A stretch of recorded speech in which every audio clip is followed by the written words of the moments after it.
you always want to be moving forward, especially at these early stages. Like, you don't have time.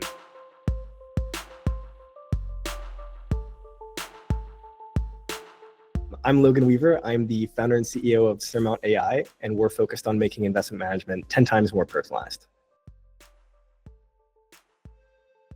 Basically, the whole problem that I saw was that for individual investors who want some sort of help with investment management, they kind of have two routes. One is working with a human advisor, one is working with like a robo-advisor. And either way, you kind of just sign up, fill out suitability KYC, and then get thrown into like a cookie cutter portfolio. So instead of that, we wanted to provide more personalization at scale to where each individual, whether it's 1, 10, a million, can come on and get their own custom portfolio constructed, managed, and optimized for them. And then the whole concept started out of University of Maryland. My grandfather was the one who got me kind of started in investment management early. In the 6th grade, he got me started paper trading on Investopedia. And then when he passed away, my grandmother inherited his investments, and she started working with an investment manager who, the same year that they charged, it lost her a bunch of money, they charged her a ton in management fees. So it was kind of, the concept initially was just to help friends and family kind of access some of my portfolios that I had built. And then it just kind of scaled from there. So we're currently helping over 40,000 users across 2 platforms. We did acquire Quantbase as well. And what we do is essentially, whether it's a pre-built portfolio or a portfolio built custom for you from scratch, we just help people invest in data-driven ideas, essentially.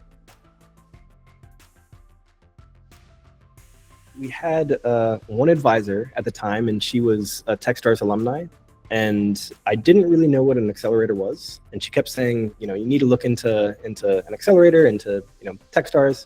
And we looked into both Techstars and YC, and we ended up choosing Techstars because ultimately the class size was so much more appealing to us. And especially at that time, the level of kind of hands-on guidance and care that we were able to get from mentors, advisors, investors, it was phenomenal. So I, to this day, accredit Techstars for being able to actually, lift off the ground and start to scale. I mean, the Techstars network is awesome. So that has been a huge catalyst for us, and it's unlocked a lot of really big opportunities.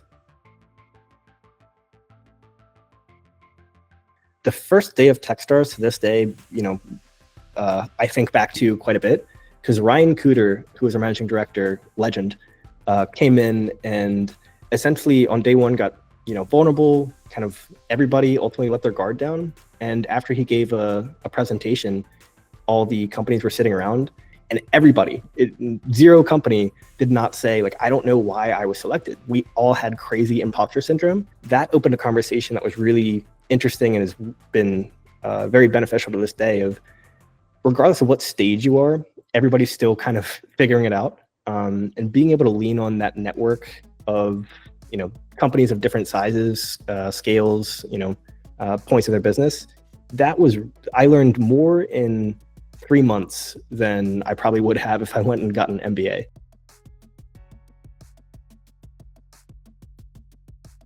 Understand what your kind of blind spots or weak spots are, and either like pull in somebody else who's better at solving for them, or a process that might be able to help resolve that. Ultimately, what you want to be doing as a founder is like focusing on your strengths. I think the easiest way to do that is by kind of outsourcing some of the things that maybe you're either not interested in or not great at. I will tell this story forever. So they brought in Andy Ballister, the founder of GoFundMe, and I was starstruck. They brought him in for, I think the presentation was about viral coefficient. And that conversation with Andy that day, and then he ultimately ended up being one of the first investors in the company, that helped us kind of, we've always had the objective of like output over outspend. We don't want to just burn money on fire, and focusing on organic growth helped a lot. Ultimately, we were able to close what we were looking for just from kind of Techstars graduation alone. I mean, I know this sounds cliche, but I feel like oftentimes the best advice is just what feels the most repetitive. It really is just getting great at the simple stuff. You always want to be moving forward, especially at these early stages. Like, you don't have time.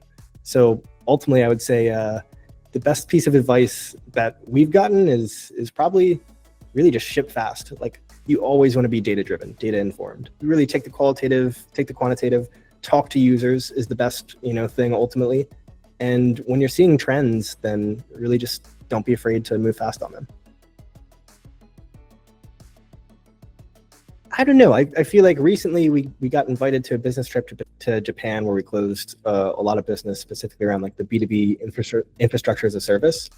And I think that was one of the first pretty large full circle moments where it's kind of like, man, 2 or 3 years ago, I could not even imagine being in Japan on a business trip for this company that I started out of college. It's crazy how things can progress. And it's really just, from my experience, my biggest piece of advice would just be hang in there. If you're seeing data that you have something, like figure out how to capitalize on it and just kind of try to enjoy the ride as best as possible in the process.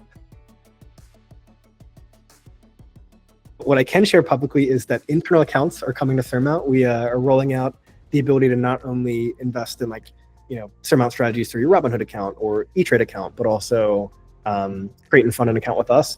That we're really excited about, because coming along with that are like high yield on invested cash, options, crypto. Like, that essentially puts us in competition with public.com and some of the kind of the next step up in terms of competition. We're really excited about it.